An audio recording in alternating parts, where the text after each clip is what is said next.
what we're going to do first is take a look. And you've seen this before if you're at the beach as a kid. Maybe your mom or dad did this to kind of impress you. They take a bucket of water and swing the bucket of water around and nothing comes out. You might be like, oh my gosh, that's amazing. So this cup is filled to about here. I did it one year with like a wine glass on a platform and it worked well, but I'm worried that if it ever fell in its glass, I should worry. So I used a paper cup this year. It should work, it provided this tension in the cord doesn't rip through the cup. So hopefully nobody gets sprayed with water. So the idea is that if you swing it fast enough, even though it's filled with water right now, none of the water is going to come out. Okay, look, there's actually like, I'm not messing around, there is water. And there's enough water that if you poured it even a little bit, it would start to come out right there. Okay? So the idea though, is that when you spin it, if you spin it fast enough, the water stays in the cup. But if I slow down at the top, what would happen? What would happen if I slow down at the top? Don't drop it. The water spills out, right? But if you go fast enough, it's not going to spill. Now you're all wet. Anybody want to come up and try? You should probably change your shirt. Oh my. Let me get a pizza towel to clean this up. Just stand over there. Yeah, Lisa. You gotta swing fast? Yeah, Lisa, swing it. Swing. Swing it. Do it. Lisa, double. Do it. Do it. Do it. Do it. Lisa, do it.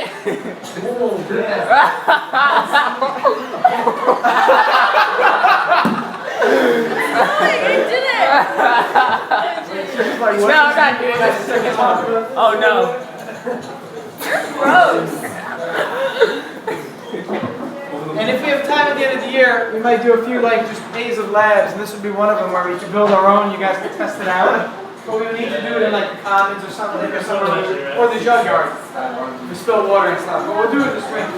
But the idea, it is raining. Wow. The idea that whoa, you see that? Unbelievable. The idea that the water is not spilling out has to do with the actual motion. Now, what we can say is this. The water wants to kind of like fly off away from the circle. Right? So think about the cup. It was moving in a circular fashion. If I were to just let go of the cup when I was spinning it like this at the top, it would just launch off. Okay, and the water would go flying. But there's something that's keeping it from doing that. Now, what do you think in this example was keeping that cup in circular motion, or keeping that cup filled with water in the motion, or in that circular motion? Well, like, the cup and the water are being accelerated away from the circle, sort of like they want to travel through space from whatever release point. And since they're accelerated away from the circle, at any point they're going to stay as far away from the center as possible. So the water stays pressed to the bottom of the cup, and the cup stays taut on the string. Yeah, so that's exactly right, James. Now, somebody follow up. That's exactly right. Very good. What if, or what forces, and give me names, what forces are apparent here, like force of friction? Gravity. What forces are apparent that keep this in motion and keep the water in the cup? Think about it for a second before you answer. But what forces are apparent here that keep the water in the cup and the force that keeps the cup in motion? Gravity? Okay, gravity. What do you mean by gravity? Yeah. Actually, no, I don't know if that would make sense because with gravity, make the water fall out. Well, gravity helps it when it's at the bottom of the path, right? Yeah. So at the bottom of the path, gravity is. When it's at the top. What about the top? That's the question now. Because gravity is definitely taking effect in this problem. Okay? There's some momentum that's going on. There's angular momentum, sure, giving it velocity, and the velocity is causing something else. But again, the question is what force? Like force of friction, force of gravity. Pulling force. Okay, pulling force. What do you mean by pulling force? Aren't you like it's like you're pulling it this way, So what do we call that? James used the word before. He said something. Normal force is there. Hold off on that though. Let's go back to pulling force for a second. We'll go to normal force in a minute. What's another word for pulling force, or what can we say is there? Force of tension. Remember the tension in the cord? When this cup is spun around, there is tension in the cord. Watch. Like right now, is there any tension in this cord at all? There's no tension in this cord right here. Like this piece, sorry. That I'm like just flimsying around. But the minute I hold it here, the weight of the water is causing this tension in the cord. The tension in the cord is what's causing this cup to not fly off. If I were to spin this, and imagine suddenly a scissor could just cut this right here as it was spinning, right? It would just shoot off into wherever direction it was going. If I were to release it at the bottom, like a softball pitcher, the ball would go tangent to the circle, or it would go that way, if I released it at the bottom. If I released it at the side here, it would get launched straight up. And we'll talk about this direction in a moment. But tension is what's keeping the cup moving. Now, second part, what's keeping the water in the cup? And explain how. Because, What's the answer, sorry? normal. Good, normal force, and how? I'm guessing because like with the momentum when it comes kind of the top, everyone's going that way, so it has to be pushing the opposite way.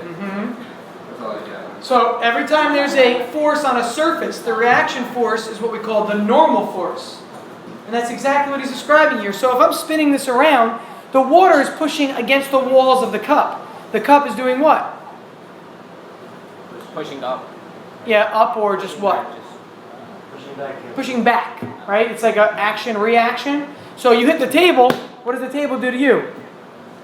I mean, nothing, but technically it hits back, meaning it stops you. If you were to punch through the table, it would do nothing. But every time you hit something, there's a reaction, right? You feel it. If you punch like the table, you're going to feel it in your hand. It's not like you don't feel it at all. It's the same thing here. The water is pushing against the walls of the cup. The cup is providing a normal force against the water, keeping it in the cup itself, causing it to not shoot off in any direction. Okay, so we're looking at our forces here. Now, today we're going to take a look quickly at circular motion, and then tomorrow we're going to finish it up. All right? So the two objectives here are going to be to determine what's called a tangential speed and centripetal acceleration. And that's what James was mentioning in the beginning, the idea that the cup in circular motion has some acceleration. And then to understand the causes of circular motion, what causes it. First, tangential speed. In geometry, did you learn the word tangent with regards to a circle? No. I'm going to give you a quick. Okay. So if you have a circle here like this. Okay? Now, if you have a segment that happens to touch the circle at only one location, like that, this is called a point of tangency. Please label that if this is not like second nature to you right now, label it.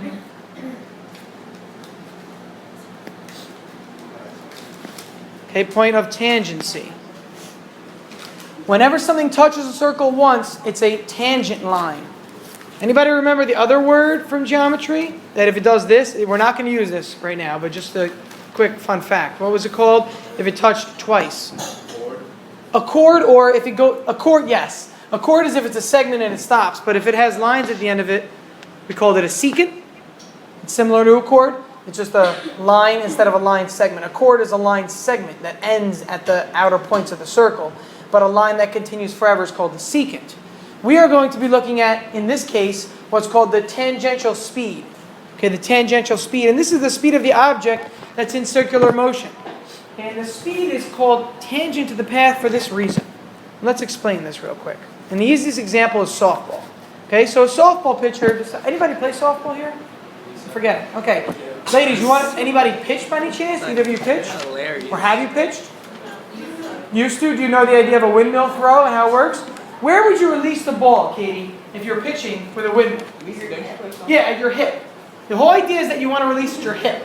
So take a look up and imagine this for a moment. A softball pitcher winds her arm up and releases at the hip as she steps with her right foot, correct? It's the opposite of baseball? Or do you step with the left foot? It is the? Okay. I don't know how it works, softball. So you take a step, right, and you throw. And you release right here at the bottom of the path. Now, when the softball pitcher releases at the bottom of the path, the ball travels parallel to the ground. So let's draw a quick diagram of that. Here's the girl's arm taking a windmill pattern, and at the bottom of the path here, the softball is released and it travels parallel to the ground. Here's the ground, and there's the ball's path. Her arm goes like this, and she releases at the bottom, and the ball travels parallel to the ground. Well, take a look at this line. If I were to complete the circle and finish off the path, well, notice that this line here, and I'll extend it in blue, is tangent to the circle. a similar thing to what we mentioned a moment ago. This point of tangency over here, the path of the softball is also tangent to the circle. Because, as Katie mentioned, when you release it at the bottom, it goes parallel to the ground. Well, the velocity is the direction of that line. So what we could say is that at any point in time, the velocity is tangent to the circle. So that's the velocity right there. So if I were to do the same thing as a softball player, okay, and go through this windmill motion, but instead I release it right here, where's the ball going to go? It's going to go straight upward. If I were to release it like this, it would go backward at the top. If I were to somehow release it here, which is almost impossible for me, it would go straight down. But it always moves tangent to the circle. It's similar to the idea that if you had like a lanyard, and you were to spin a lanyard or a lasso, a cowboy that actually used a lasso, they release the lasso at the side, when it's at the side so that it travels forward. Because again, a circle like this, watch my hand, I'm kind of doing it in a plane space this way. If I were to take a lasso and spin it like this and let go over here, here's the circle, here's the point on the edge of the circle, tangent would be that way. Because here's, again, look straight up, here's the circle. If I released here, that would be tangent. So as you release a lasso, it goes that direction, because it releases tangent to the circle. So if you try that with a lanyard, and you want to take a lanyard, you want to throw it forward, you would release it at the side, because it would then go forward. Because you'd be kind of like, taking this plane and drawing it this way. Which is kind of weird to draw because it's a third dimension. But this is what I'm talking about here. Okay, like a circle like that above your head. Okay, and here's the cowboy. That's a big lasso, I guess. Spinning the lasso, right? Above the head, and then throwing it. But again, you'd have to release it at the side in order for it to go forward. Okay, in order for it to go forward there. You ever been lassoed, Mr. Allen? I have not been lassoed, no. Have you? No. All right. So if...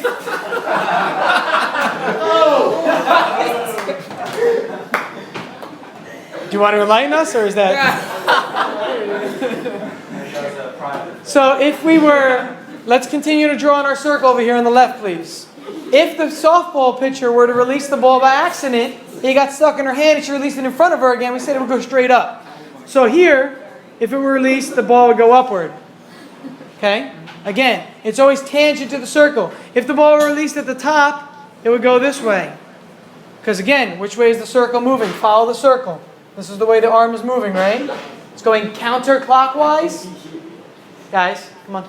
It's going counterclockwise here. Counterclockwise. We should know our directionals, by the way. I'll put it at the bottom. This is counterclockwise. This is clockwise. In case you've never heard this or never understood the meaning, look at a clock. A clock, the direction a clock moves, stop, come on. The direction a clock moves is called clockwise. So clockwise here is just indicating the direction a clock would move. Another word for counterclockwise is anti-clockwise. It's the same thing, if you see that in your book at all. Would counterclockwise be a negative? Yeah, it's like having a negative direction. As long as you call one of them positive, we'd call the other one negative. We're going to see, when we study torque, we're going to look at negative and positive torques, and we have to indicate that clockwise is positive and counterclockwise is negative, or vice versa. Remember how I said up could be negative and down could be positive? As long as you're consistent in the problem. Okay? And then finally, the last part we want to just mark off. Let's mark off this fourth point. And there could be an infinite amount of points, remember? A circle is made up of an infinite amount of points in an arc. And we have, it would be going down if released on that end. So take a look at your diagram. No matter where it's released, the object would move tangent to its path. Tangent to its path. Okay, so all of those lines are the velocity of the object at different points in time. Okay? Yeah. The point of tangency is these blue dots I'm marking off. There are many points of tangency in a circle. It just means that if the object were paused in time right here, the velocity would be acting this way. If you paused it in time right here, the velocity would be acting this way, but always tangent to the circle. Okay, so if you ever pause and take a quick freeze frame of something moving in circular motion, and you want to know which way the velocity is acting, just look tangent to the circle. So if we paused it and the person's arm was here, so here's the softball pitcher. She's winding up, ready? She goes like this, and she's coming. I'm going through the whole step of the windmill, right? As she's coming up, right here, the velocity is up. Right here, it's back. Right here, it's down. And then at the bottom, when she releases, it's forward. That's these 4 points in time that I'm trying to show you if we freeze frame along the way. Okay, but the idea is that it's tangent to the circle. James. So, I mean, with tire inflation, it's not quite, but cars more or less force the ground away at the point of end. Yes, absolutely. There's a force of friction that acts tangent to the circle, which is called rolling friction, that provides some sort of push forward. Yep. So James is saying, think about the tire, right? Isn't a tire technically just touching the ground a little bit? Even though the tire technically flattens out a little bit at the bottom, so there's a little surface area of contact, which is actually a rectangular shape, if you think about it. But if you think about a point of tangency at the bottom there's a force of friction that's pushing against the road, and then the road is pushing back against the car. That's what's causing it to propel forward, and that does indeed happen to be tangent to the circle. James is right about that. Very good. Good point. Okay, let's take a look at a quick example here. Okay? Question first? Okay. Let's take a quick look at an example of a theoretical one here. So first, 3 people are at an amusement park riding on a merry-go-round. They're sitting on 3 different horses at distances r, 2r, and 3r from the center of the merry-go-round. R meaning just some distance, r radius, right? R. Double that distance and then triple that distance. If the floor of the merry-go-round is fixed, then which person has the highest, what's called tangential speed? Okay, this is theoretical. Let's think about it for a minute. Can we quickly just draw a diagram before answering? I have a question. Is it like Don't answer, just ask a question. They have this thing that like playground, I think, where they used to, where like you swing, you just hold one thing, you swing, and the closer you go, the faster you go. That has to do with this topic. That's not this exact thing, but that is related to centripetal and circular motion. Yeah, that's like skaters. You ever see ice skaters? When they spin, figure skaters, they either open their arms or they tuck and they close their arms. That changes their rotational inertia, which causes them to spin faster or slower. It actually is physics beyond. All ice skating is so much physics, unbelievable. That can also be applied to doing a front flip or a back flip. The tighter you tuck, the faster you'll spin in the air. Absolutely, that's exactly right. Yeah, very good, Julian. Is that a little parkour knowledge? Yeah. All right, so let's look at a bird's eye view of this merry-go-round. Okay, let's draw a small circle to start. We're going to draw 3 concentric circles. Draw 3 circles. Okay, concentric meaning with the same center. Like a bullseye almost, okay? Here's the center of the merry-go-round. There are 3 different horses on the merry-go-round. All of them rotating on a fixed surface. So at a certain point in time, they're all going to be here. You follow what I'm saying? They're moving at the same angular speed. As this one goes 90 degrees, this one goes 90 degrees. They all move together. James. Oh. Okay? Now, I already gave away, not the answer, but part of the idea. The angular, what's called angular speed is the same. They're both moving 90 degrees in some given time period. Again, the plane, the surface of the merry-go-round is fixed. So as I move this long path on the outside, maybe Tori, who's on the inner merry-go-round horse, moves this short path on the inside. But we both move 90 degrees. So that's what you're seeing here with the blue is like the starting point and red is the ending point. But which of these 3 horses has the highest tangential speed in this problem? Which is the highest tangential speed? And remind me real quick, what is speed defined as? Not velocity, but speed. Distance over time. Good. Speed is distance over time. Are they moving at 90 degrees? They're not moving at 90 degrees. They moved 90 degrees in a circle, right? This is 90 degrees. So I'm just saying, like, they could have moved 360, which is back to the beginning. They could have moved 180, so just 90 degrees angle. So speed is defined as distance over time. Why? Yes, that's exactly right. The one that's furthest out on the circle is moving with the highest speed in this problem. Okay, with the highest speed in this problem because it moves a further distance. Look at the arc length. I'm going to highlight it. If I can, figure out how to do this.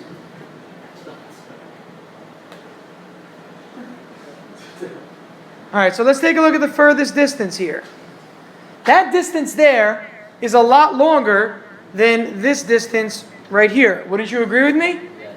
So if they both move that distance in the same time period, then the one moving along the yellow curved path here, or curved path, has got to be moving at a faster speed because they're covering more distance. It'd be like, imagine you're running a track. Teresa, I know you run track. Don't you start at different points along the track for short races? Because the outer lane is longer, isn't it? If you run the inner lane at the bridle loop, it's a much shorter distance. Which one is the inner one? Is it called the bridle path? What is that called? The res loop? All right, the res loop is what? How many miles? 1.5. 1.5. And the outer one is 1.7, right? Yeah, 1.7. Yeah, so the outer loop, the bridle path, is 1.7. The inner, the reservoir loop, is only 1.5. It's the same exact thing here. But if two people finish at the exact same time running that loop, the one that ran the outer loop has got to be running faster, right? Because they ran a further distance. So the same thing happens here. The person on the outer loop, if they cover the same angular change, 90 degrees, in the same time period, they're actually running at different speeds though. Again, this is the tangential speed. Okay, so the tangential speed, let's write this down. The tangential speed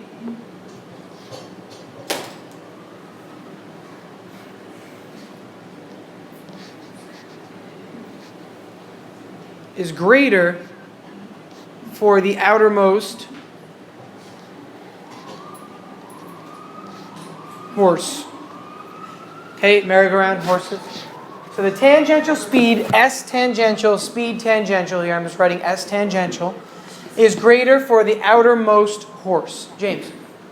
So, is there a relation between the radius of a circle and how much force you need to apply at the center of the circle to get the same force on the outside as one that's like 10 feet versus 30 feet? Yep, absolutely, absolutely. Okay, so as you move further on the circle, it requires more or less force to keep it in that motion. And we'll see that relationship in a little while. Maybe today, maybe tomorrow. Okay? Again, a strictly theoretical type of problem here. Okay? Strictly theoretical kind of problem here. But again, remember that their angular, you can write this down, their angular speeds are the same. The angular speeds are the same. And that's something that your book doesn't go into much detail about, and that I'm not going to go into heavy detail, but the idea I want you to know. Okay? The angular speeds are the same because they both cover 90 degrees in the same time period. Remember, angular speed deals with the angle. Angle covered or traversed. 90 degrees. Doesn't change. For like more complex problems, when like if it's not going to be fixed, you can do like the first one. It goes like 180 degrees in like 6 seconds. The outer one goes like 90 degrees in like 4 seconds. Yeah, it would be a different problem. You'd have to calculate stuff there. Yep. It couldn't just be theoretical. But you could do that just by calculating. Yeah. If all the surfaces were on different planes and they kind of like what's an idea? I'm trying to think of something that spins. The inner ring and then the outer ring spins different, and then an outer ring even. Any good examples of that? Tristan's saying if the three horses were moving at different angular velocities or angular speeds, like if they were on different platforms, they move differently. Can't think of an example of that in real life. Besides this merry-go-round, I'm trying to think. I don't know. I'll think again.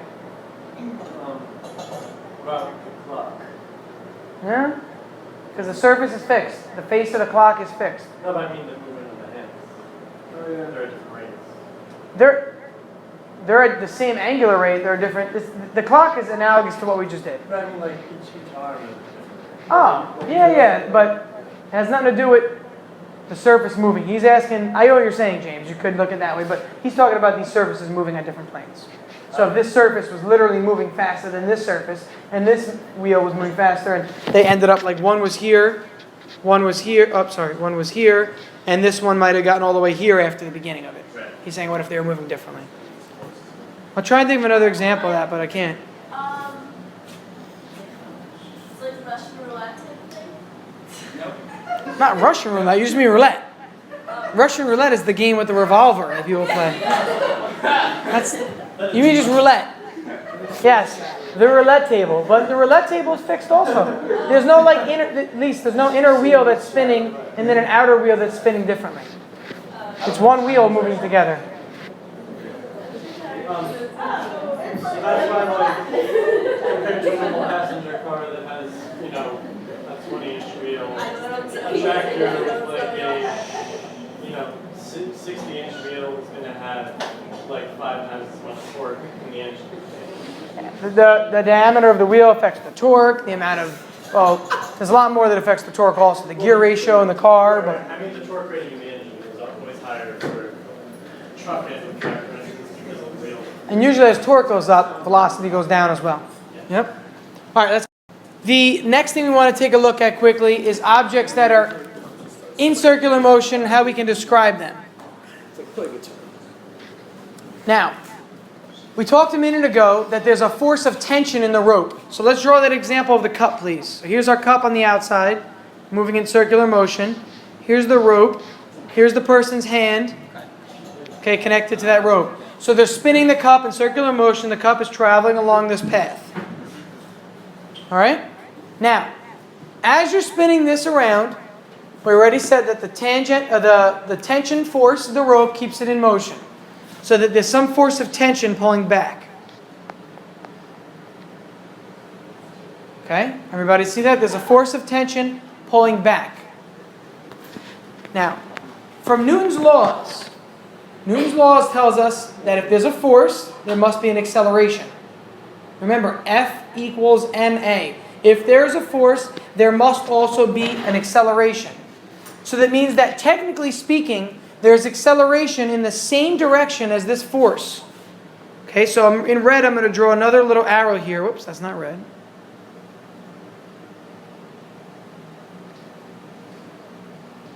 In red, let's draw another little arrow in here. And we're going to call this A sub C. A sub C. And what this is going to stand for is what's called centripetal acceleration. And I'll write the word down in a moment. Okay? I'll write the word down in a moment, which I think is actually on your next slide. Okay, it's called centripetal acceleration. Centripetal, anybody know what centripetal means? Have you heard that term before? Oh, that makes sense. Cent for 100. Good idea. Cent for 100. What was it? Guess? Center seeking? Did you look ahead there? Good, Lisa. I'm glad. That's the exact word that I use. That's why I asked. It does mean center seeking. Okay, good. And center seeking just means it's pulling you back to the center. So the cup is moving and it wants to move away from the circle, but the cord is consistently pulling it toward the center. You don't realize it. You really don't, because it looks like to me the cup isn't moving toward the center, right? It's staying at a constant fixed radius. But the cup wants to move outward. So something has to be pulling against it, and that's the tension force. Well, there's acceleration also then. If there's a force, there's acceleration. Remember, F equals ma. If F is some number, then A has to be some number. It doesn't make sense mathematically to think about it. Ready? Just write it down in your mind or just write it down on your paper. If this is some value like 10, everything has mass. Anything spinning has mass. So pick any number like 2. Then there's got to be acceleration. Acceleration equals 5 in this case. Whenever there's a force, there's acceleration. So if there's some sort of force keeping it in circular motion, this tension force, then there must be acceleration. Okay, and the reason there's acceleration, and this is kind of tricky to think about, is because although I could keep this moving constantly, the velocity is changing. The speed is the same, but the velocity is changing. Ready? Here. Here's the speed, right? Drawing tangent to the circle. Now let's draw another scenario of the cup over here. And we did this before, but we're going to do it again. Now the cup is here, so now the speed would act tangent to the circle in this direction. So the first speed is right here. If we pause and look, that's the speed. It's acting tangent to the circle. If I were to release this cup right here, it would shoot straight upward. But then I continue until this point, and now the speed is acting this direction. What do you notice about the direction of the speed? The direction of the speed is changing, right? First it's acting up, then it's acting backward. And if you remember, velocity has to do with not only the amount of speed, but also its direction. So when I describe a velocity, don't I usually say 4 meters per second east, or positive, or 4 meters per second west, or negative 4 meters per second whenever we talk about velocity? So velocity has to do with the direction. So technically speaking, the velocity here is up, the velocity here is back. Because the velocity's direction changed, there has to be acceleration. Because acceleration is defined as change in velocity over time. So because there's a change in the velocity, even though the speed is the same, if I'm sitting here spinning it over and over again with the same speed, you think, oh, it's not changing velocity. It is changing velocity. Because the direction of the speed keeps changing as you go along the circle, which causes the velocity vector to change. And if there's a change in velocity, there is some sort of acceleration. So either you can remember it using this method or using this method. Say to yourself, well, because there's a force acting, there's acceleration. Or because the velocity is changing, there is acceleration. Either way describes the reasoning for this. This is the theoretical part. I'm using equations to help us, but it's really theoretical. This is not mathematical. We're not looking at numbers right now. You can ignore the 10 and the 2, and all this stuff still holds true.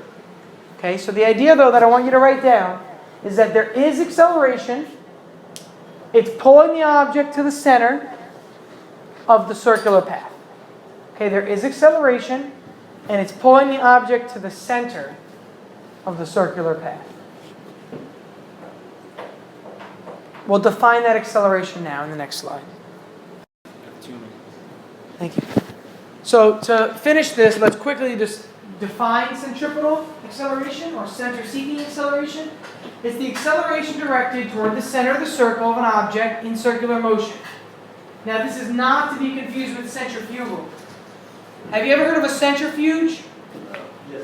It's this thing that separates blood. If you ever go to the doctor and you give a blood sample, they put in this thing and it spins at a very high rotational speed. And based on the densities of the plasma and the different particles in your blood, it separates it into different parts. And part of your blood is here, part of it is here, and that's how they can separate to analyze the blood. It's called a centrifuge. It's what's called center fleeing. It wants to go to the outside because it's spinning so fast. Think about the gravitron, the ride at the what's that called? Six Flags. Six Flags. What are those called? Amusement park. The gravitron spins like this, and you get stuck to the wall, and that's how you're able to stay up because it's spinning so fast. That's what a centrifuge is. That's stuff that goes outward. That's not what we're doing here. Okay, it's a little bit different. We are talking about something that keeps things in circular motion, or centripetal acceleration. Centripetal acceleration is defined as the tangential velocity squared over the radius. Okay, that's one of our definitions. Does the water stay at the bottom of the cup because it's centrifugal? Yes, very good. The water is staying at the bottom of the cup because of centrifugal force. Centripetal acceleration is keeping it in circular motion now. Very good point. I didn't even think about to describe that. Well done. Okay, we'll pick up tomorrow with this. We'll pick up